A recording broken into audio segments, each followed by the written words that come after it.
নমস্কার বন্ধুরা, সিকিম ভ্রমণ ব্লগের চতুর্থ পর্বে আপনাদের আবারও স্বাগত। এর আগের পর্বে আপনারা দেখলেন আমরা পেলিং সাইট সিইং করতে বেরিয়েছিলাম এবং সাইট সিইং করতে বেরিয়ে আমরা দেখে নিয়েছিলাম Khecheopalri lake, Kanchenjunga waterfall, Rimbi waterfall, Rimbi orange garden, Rimbi নদী এবং সিংসো ব্রিজ ইত্যাদি। এরপর রাত্রেবেলা হোটেলে ফিরে আমরা আমাদের ব্লগটি শেষ করেছিলাম। আজকে আমরা চলে যাচ্ছি পেলিং থেকে দার্জিলিং। রাস্তায় দেখে নেব Pelling sky walk, Temiyangse monastery, Sitkiyong bird park, Rabdentse ruin ইত্যাদি। আর এই পেলিং থেকে দার্জিলিং যাওয়ার পথে আমরা অতিক্রম করব বেশ কিছু ছোট বড় টানেল, নদী, উপত্যকা, পাহাড় ইত্যাদি। তাই সঙ্গে থাকুন আর সাক্ষী হয়ে থাকুন এক রোমাঞ্চকর যাত্রার। ভিডিওর আগের 3টি পার্ট যদি আপনারা মিস করে গিয়ে থাকেন তাহলে আপনাদের কাছে অনুরোধ যে এই ভিডিওটিকে পজ করে আগের 3টে ভিডিওকে দেখে নিন। ডেসক্রিপশন বক্সে লিংক দেওয়া আছে। আর যদি আমাদের ভিডিও আপনাদের ভালো লেগে থাকে তাহলে দয়া করে লাইক করবেন এবং শেয়ার করবেন। আর যদি চ্যানেলে নতুন হয়ে থাকেন তাহলে দয়া করে সাবস্ক্রাইব বাটনটিকে ক্লিক করে বেল আইকনটিতে ক্লিক করুন। তাহলে চলুন শুরু করা যাক আজকের ভিডিও।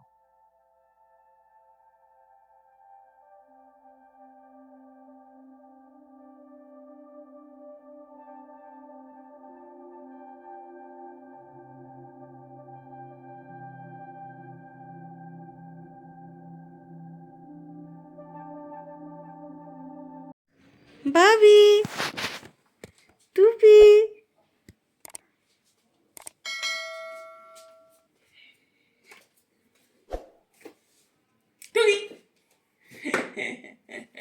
সেদিন সকালে উঠে সবকিছু প্যাকিং করে রেডি হলাম। তারপর ব্রেকফাস্ট সেরে চেক আউট করে বেরিয়ে পড়লাম। ড্রাইভার দাদা আগে থেকে আমাদের জন্য নিচে অপেক্ষা করছিলেন। দাদা বলছি হোটেলের নাম, অ্যাড্রেস, ট্যারিফগুলো একটু বলে দাও তো। নমস্কার, হোটেলের নাম হচ্ছে পেলিং ক্রেস্ট। এটা হচ্ছে আপনার আপার পেলিংয়ে পড়ে। আপার পেলিং হলো হেলিপ্যাড রোডে। ওকে। আর ট্যারিফগুলো কি আছে, ভাড়া? ভাড়া আপনার 2000 টাকা ইপি। আচ্ছা। এমনি সিজনে চেঞ্জ হয় তো? একটু বেশি। ঠিক। সিজন কোন মাস থেকে কোন মাস চলে? সিজন তো এখন এই তো মার্চ, এপ্রিল, মে 3 মাস। ওকে। তারপর দুর্গাপূজার সিজন আছে অক্টোবর, নভেম্বর, ওকে, ডিসেম্বর, জানুয়ারিতে একটু কম। ঠিক আছে, থ্যাংক ইউ। হোটেল থেকে বেরিয়ে আমরা এখন যাচ্ছি পেলিং স্কাই ওয়াক। এটি পশ্চিম সিকিমের আপার পেলিংয়ে অবস্থিত সুন্দর একটি জায়গা। এখানে 137 ফুট বা 42 মিটার উঁচু যে চেরিজিংয়ের মূর্তিটি আছে তা পৃথিবীর সবচেয়ে উঁচু চেরিজিংয়ের মূর্তি। চেরিজিংয়ের আর এক নাম আভালোকিতেশ্বর, যার মানে হলো the Lord who looks down, যে ঈশ্বর নিচের দিকে তাকিয়ে থাকেন। যেহেতু আগেই বলেছি আমাদের হোটেল থেকে স্কাইওয়াকের দূরত্ব খুব একটা বেশি নয়, তাই দেখতে দেখতেই আমরা কিছুক্ষণের মধ্যে পৌঁছে গেলাম সেখানে। এখানে বিভিন্ন জনের প্রবেশ মূল্য বিভিন্ন, তাই আলাদা করে আর আলোচনা করলাম না সেটা। যে তালিকাটি আছে সেটি আপনাদের সামনে তুলে ধরলাম। শুধুমাত্র জেনারেল এন্ট্রি ফিটা আপনাদের বলে রাখি, সেটি হলো 100 টাকা জনপ্রতি।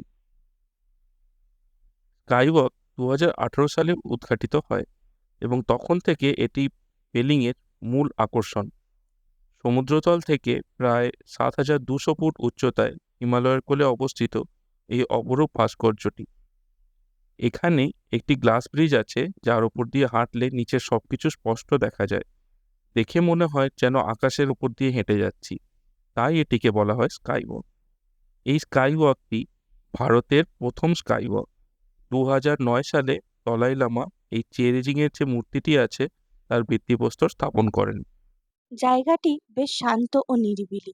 চারিদিকে যে বৌদ্ধ মন্ত্র উচ্চারিত হচ্ছিল তাতে বেশ পজিটিভই ফিল হচ্ছিল। তবে দুটো জিনিস বেশ ভয়েরই বলা যেতে পারে। এক হলো ওই গ্লাস ব্রিজের উপর দিয়ে হাঁটা, আর আরেক হলো ওই অতগুলো সিঁড়ি বেয়ে ওপরে ওঠা।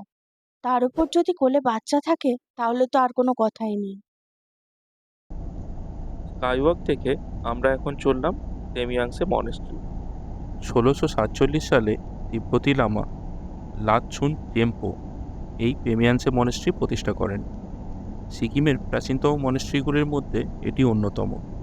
এখানে যে প্রেয়ার হলটি আছে সেটি প্রায় 1400 স্কোয়ার ফিট। জাস্ট ভাবুন তো, প্রায় 2 কাঠা জায়গার উপর শুধুমাত্র প্রেয়ার হল।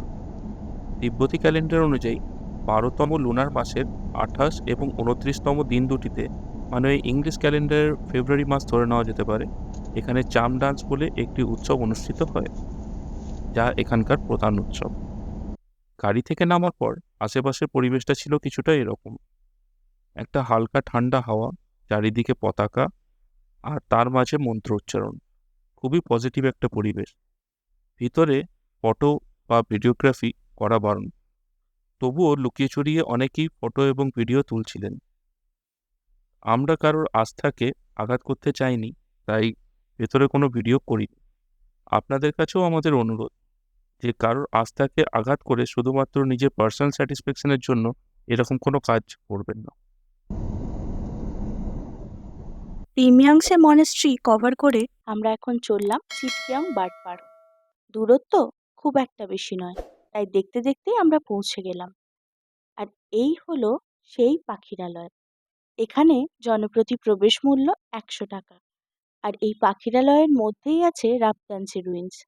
যারা জানেন ভালো, আর যারা জানেন না তাদের একটু পরে জানাচ্ছি কি এই রাপতানচি রুইন্স। সঙ্গে থাকুন, আর তার আগে উপভোগ করুন এই পাখিরালয়ের কিছু সুন্দর দৃশ্য।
চলুন এইবার যাওয়া যাক রাপতানসে রুইন্স। এই বার্ড পার্কেরই এক ধার ঘেঁষে রাস্তা চলে গেছে রাপতানসে রুইন্সের দিকে। এই রাস্তা যথেষ্ট খাড়াই এবং পুরোটাই জঙ্গলের ভেতর দিয়ে, তাই এই রাস্তা দিয়ে ওপরে ওঠা যথেষ্টই কষ্টসাধ্য কাজ। কিছু দূর ওঠার পর রাস্তাটা দুটো ভাগে বিভক্ত হয়ে যায়। একটি হলো লম্বা রাস্তা, কিন্তু ঢাল কম এবং পরিষ্কার পরিচ্ছন্ন। আর আরেকটা হলো পাথুরে রাস্তা এবং প্রচণ্ড খাড়াই, কিন্তু রাস্তাটি শর্ট হবে। এই রাস্তাটা দিয়েও যাওয়া যায়, কিন্তু এই রাস্তাটা দিয়ে একটু লং হবে, কিন্তু খাড়াই কম। আবার আপনারা চাইলে এই রাস্তাটা ধরেও যেতে পারেন, প্রচণ্ড খাড়াই এই রাস্তাটি এবং পাথুরে। কিছু দূর যেতে যখন জানতে পারলাম যে রাস্তা এখনো অনেকটা বাকি এবং যথেষ্ট খাড়াই, তখন বুঝতে পারলাম যে বাবিকে নিয়ে ওঠা আর সম্ভব নয়। তাই বাবি আর বাবির মাকে নিচে গাড়িতে বসতে বলে একাই অগত্যা রওনা হলাম। সামনে দেখতে পাচ্ছেন কতটা খাড়াই, চারিদিকে আপাতত কোনো জনমানব নেই।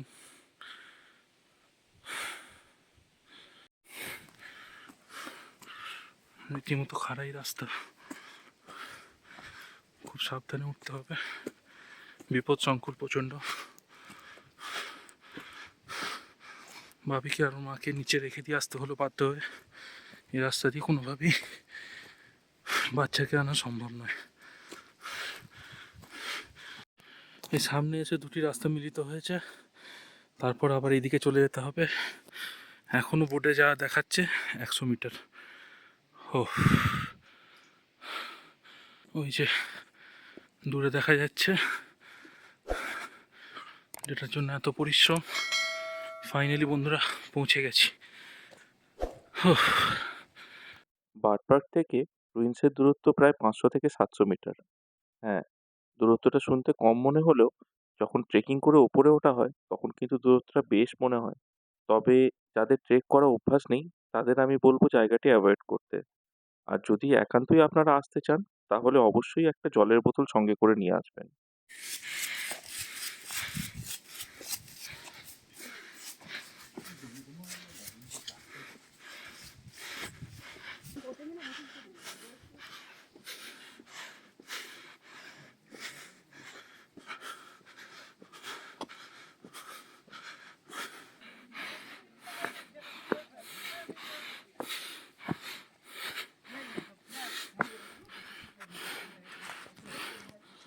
রাপ্তানসে, the ancient capital of Sikkim. Finally পৌঁছে গেছি বন্ধুরা। উফ, ও খাড়াই কি আর শেষ হবে না।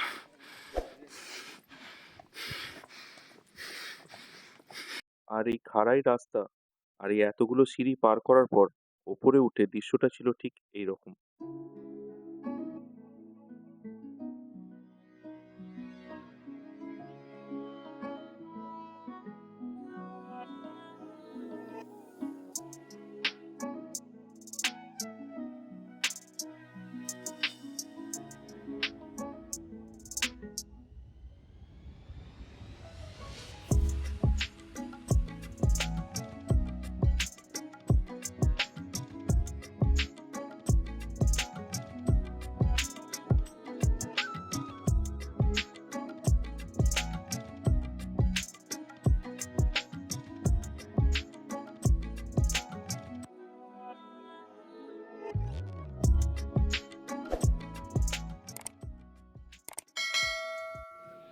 বন্ধুরা, আমার পিছনে যেটা দেখতে পাচ্ছেন সেটা হচ্ছে প্রাচীন সিকিমের রাজধানী, the capital of ancient Sikkim, Rabdentse. Ruins এই কারণে বলা হয় কেননা এখানে শুধুমাত্র ভগ্নাবশেষ পড়ে আছে। অনেকটা উঠে আসার পর আমাদের দর্শন সাফল্য লাভ করলো। সত্যিই অপরূপ এক দৃশ্য। এখান থেকে বলতে গেলে পুরো সিকিমকেই দেখা যায়। এটা হয়তো অনেকটি খাড়ায় অবস্থিত, কিন্তু এখানে না এলে সত্যিই একটা সুন্দর জিনিস থেকে আপনারা বঞ্চিত থেকে যাবেন, সুন্দর জিনিস মিস করবেন। মন খারাপ লাগছে ভাবি আর তার মায়ের জন্য। কোনোভাবেই তাদেরকে নিয়ে আসা সম্ভব নয় এখানে। যাই হোক, পরে কোনো একদিন যদি সম্ভব হয় তো ওদেরকে নিয়ে আসা যাবে। ফোংসোয়াক নামগায়াল ছিলেন সিকিমের প্রথম যোগিয়াল বা রাজা। তখনকার দিনে সিকিমের রাজাকে যোগিয়াল বলা হতো। তিনি নিজের রাজধানী স্থাপন করেছিলেন জকসম শহরে। পরে 1670 সালে তার পুত্র তেংসাং নামগেয়াল যখন রাজা হন তখন তিনি তার রাজধানী জকসম থেকে স্থানান্তরিত করে নিয়ে আসেন এই রাপ্তানসেতে। তাই এটিকে সিকিমের দ্বিতীয় রাজধানীও বলা যেতে পারে। পরবর্তীতে গুর্খা আক্রমণে এই শহর ধ্বংস হয়ে যায়। আর আজ যা আমরা দেখছি তা সেই তৎকালীন শহর বা প্রাসাদের ধ্বংসাবশেষ মাত্র। বন্ধুরা, আপনাদের হয়তো মনে আছে ওপরে আসার সময় আপনাদেরকে দুটো রাস্তা দেখিয়েছিলাম, তো সেই দুটি রাস্তা এইখানে এসে মিলিত হয়। এটা হলো লম্বা রাস্তা, যেটা দিয়ে আমরা আসিনি। এটা হলো শর্ট রাস্তা, যেটা প্রচণ্ড খাড়াই আমি বলছিলাম, যেটা দিয়ে আমরা এলাম। আর এই দিকে সোজা আপনাদের চলে যেতে হবে।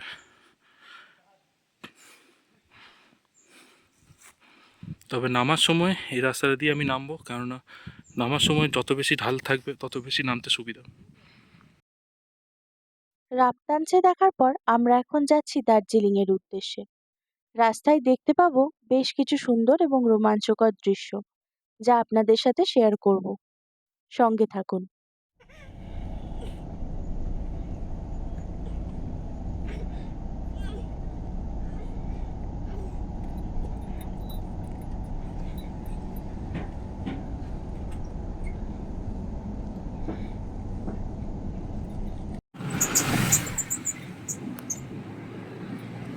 পাহাড়ে কিভাবে ধস নামে জাস্ট একবার দেখুন।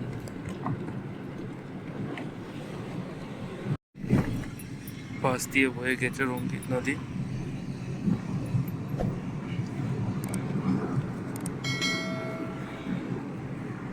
আগের ভিডিওগুলিতে যেমনটি বলা হয়েছে যে সিকিমের তিনটি প্রধান নদী আছে, তিস্তা, রঙ্গিত ও রিম্পি। তার মধ্যে সিকিম থেকে দার্জিলিং যাওয়ার পথে যে নদী আপনার সঙ্গী হবে তা হলো রঙ্গিত। রাস্তাটি যথেষ্ট সুন্দর, আপনারা নিজের চোখে না দেখলে বিশ্বাসই করতে পারবেন না।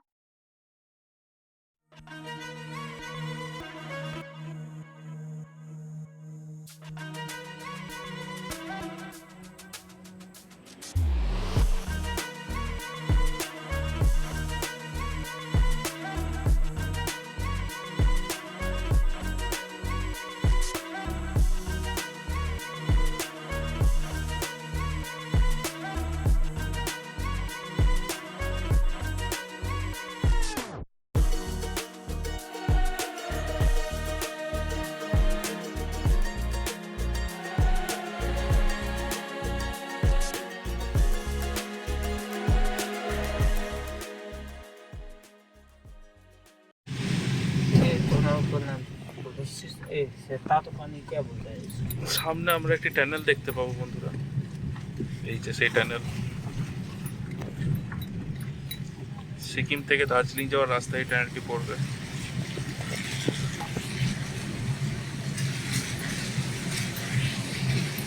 যেটা হয়তো আপনারা অনেকেই দেখেন আজও।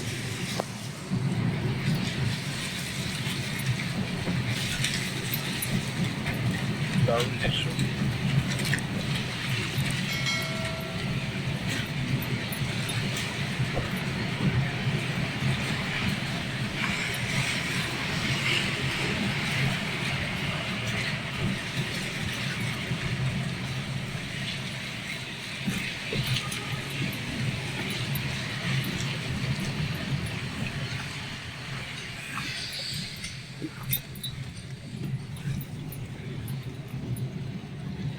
দুপুর গড়িয়ে প্রায় বিকাল, এখনো লাঞ্চ করা হয়নি, তাই ঠিক করলাম রাস্তার ধারেই কোনো এক হোটেলে সেরে নেবো আজকের লাঞ্চ। যেমন ভাবা তেমনই কাজ। কিছু দূর যেতেই চোখে পড়লো একটা রেস্টুরেন্ট, ওখানেই সেরে নিলাম আজকের লাঞ্চটা। বাজে দুপুর 2:53। আমরা এখানে দাঁড়িয়ে পড়েছি হোটেল তাসি ডেলেক খাওয়া দাওয়া করার জন্য। দুপুরের লাঞ্চটা আজকে আমরা এখানেই সেরে নেবো।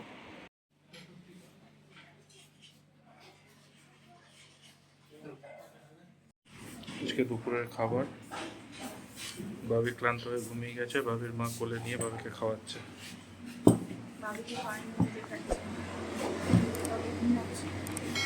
সরি, বাবি আজকেও সেই চিকেন নেপালি থালি। চটজলদি খেয়ে আবারও রওনা দিলাম।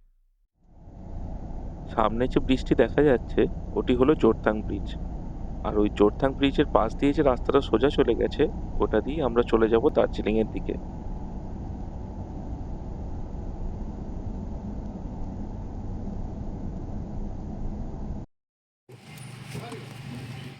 पेलिङ पेलिङ हजुर সিকিমের বর্ডার থেকে বেরিয়ে গেলাম আমরা।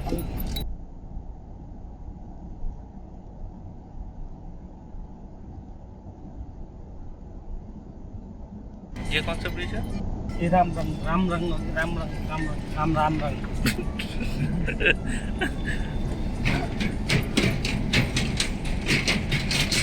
रामबङ रामबङ रामबन ब्रिज।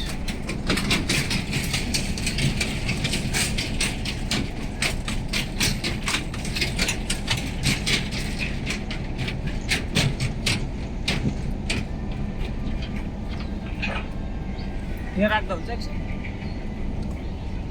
আর এরই সাথে আমরা সিকিম ছাড়িয়ে পশ্চিমবঙ্গের দার্জিলিং জেলায় প্রবেশ করলাম।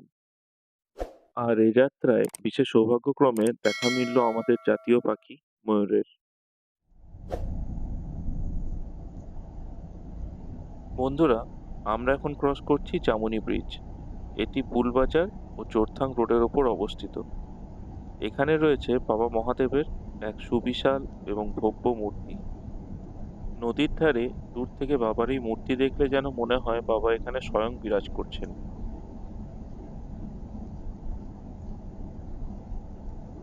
পড়ন্ত বিকেল, সূর্য প্রায় অস্তাচলে গেছে। এরই মাঝে যখন চা বাগানের দেখা মিলল, তখন মন বলছে যে এবার দার্জিলিং এর কাছাকাছি আমরা চলে এসেছি। আর দেখতেই দেখতে গাড়ি আমাদের ঢুকে পড়লো দার্জিলিং শহরে। এবারের যাত্রায় আমাদের হোটেল ছিল হোটেল ডেকলিন। তাই গাড়ি আমাদের ড্রপ করলো ম্যাল চৌরাস্তা বা গঙ্গা বা রামাদার সামনে। ড্রাইভার ভাইটির সাথে এবারের মতো সঙ্গ এতটাই ছিল। সত্যি, 3 দিন একসাথে এতটা সময় কাটানোর পর বিদায় নেওয়ার সময় মনটা একটু খারাপই লাগছিল। তবে কি আর করা যাবে, এগিয়ে চলার নামই তো জীবন। আবার কখনো দেখা হবে হয়তো। আপনারা যদি সিকিম ঘুরতে যান তবে চাইলে ওই ভাইটির সাথে যোগাযোগ করতে পারেন। भैया का नाम चंदू है। हाँ, हाँ। हाँ, चंदू भाई बोल दीजिए, थोड़ा आपका नंबर बोल दीजिए। मेरा नंबर है 9562200301। इसमें आप लोग कोई भी आना चाहते हो तो इसमें कांटेक्ट कर सकता है। और हम लोग को बहुत मज़ा आया। 2 दिन से मेरा पास है सर जी। बहुत एकदम, मजा आया, बहुत मजा आया भैया, बहुत अच्छे आदमी भैया है। भी सर जी भी बहुत खुश हुआ तो मैं भी खुश हुआ। तो आप बिल्कुल, लोग भी बिल्कुल। अभी दार्जिलिंग बहुत अच्छे घूम के आप लोग जाइए। और बिल्कुल। कोई आने वाला है तो मेरा नंबर आप डिस्क्रिप्शन में डाल दीजिए, ठीक है? ऑब्वियसली। ओके, ठीक है भैया, चलिए मिलते हैं। ठीक है। এরপর ড্রাইভার ভাইটিকে বিদায় জানিয়ে আমরা চলে গেলাম রুমে। বাকি দার্জিলিং ভ্রমণের গল্প থাকছে পরবর্তী পর্বে। তাই আজকের মতো বিদায়।